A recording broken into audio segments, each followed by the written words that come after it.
Hey hello good morning, চলে এসেছি নতুন একটা ব্লগ নিয়ে। তবু এই ব্লগটা অনেকটা দেরি করে যাচ্ছে, কারণ এটা বেসিক্যালি শুভ নববর্ষের সময় এই ক্লিপগুলো নেওয়া হয়েছিল, কিন্তু ব্যস্ততার জন্য আর হয়ে ওঠেনি। তো সবাইকে শুভ নববর্ষ অনেক দেরিতে বলছি, তো একটু ম্যানেজ করে নিও সবাই। তো ওই দিন আমাদের প্ল্যানিং ছিল যে বাড়িটা পুরোপুরি ভালো করে ফুল দিয়ে সাজাবো, কারণ যতই হোক আমরা যতই বাইরে থাকি ওই দিনটা একটা নিজেদের দিন, একটা শুভ নববর্ষ পালন করার দিন, ভগবানকে পুজো দেওয়ার দিন। তো হয়তো বাড়ির মতো করে সেইভাবে সব কিছু রিচুয়ালসগুলো হয় না মানা, কিন্তু যতটুকু নিজেরা পারি, যতটুকু আমাদের ভালো লাগে ওইটুকু দিয়েই প্রথমে ভগবানকে পুজো করে দিনটা শুরু করেছিলাম।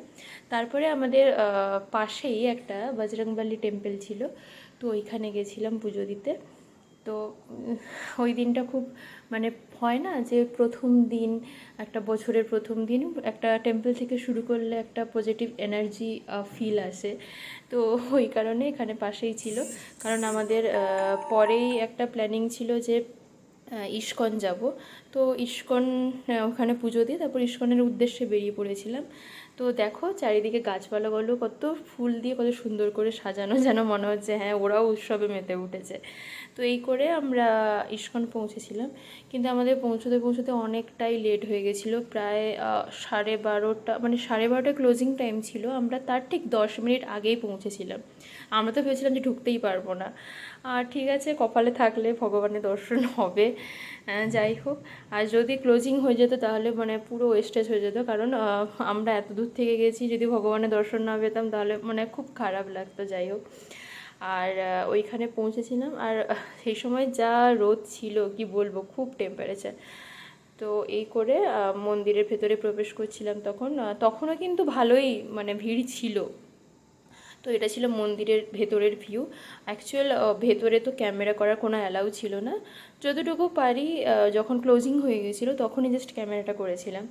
আর এটা আমরা ওখানে অ্যাকচুয়ালি আমাদের ইচ্ছে ছিল যে ওই দিন বাঙালি খাবার দাবার খাবো, কারণ বাঙালি শুভ নববর্ষ মানে বাঙালির আড্ডা খাওয়া, এটাই ছাড়া আর মানে ইনকমপ্লিট যেটা বলতে হয়। তো আমরা একটা পেয়েছিলাম একটা রেস্টুরেন্ট, ওটা পুরো বাঙালি ডেকোরেশন, বাঙালির সমস্ত ঐতিহ্য সব কিছু দিয়ে খুব সুন্দর করে ডেকোরেশন করা।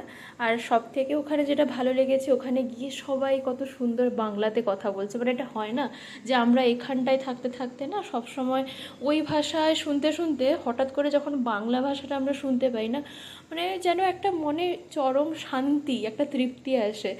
তো ওই জন্য ওখানে একটা সত্যি ওই দিন আমাদের খুব স্পেশাল ফিল হচ্ছিল যে হ্যাঁ বাঙালি জায়গায় এসছি, বাঙালি খাবার খাবো বাঙালি পছন্দ মতো, এখানে বাঙালির সব কিছু একটা মানে নিজের মনে হচ্ছিল। আর খাওয়া দাওয়া সত্যি খুব দুর্দান্ত ছিল। আর এইটা ছিল সামনে ডেকোরেশন আমাদের রুমের। এইভাবে আমরা 1433কে ওয়েলকাম করলাম। আর সেই দিন মিষ্টি খাবো না বললে হয়, তো এইসবই খাবার দাবার ছিল, দিয়ে ছোটো ছোটো একটু ফটো নিয়েছিলাম। তো এইটুকুই, বাই।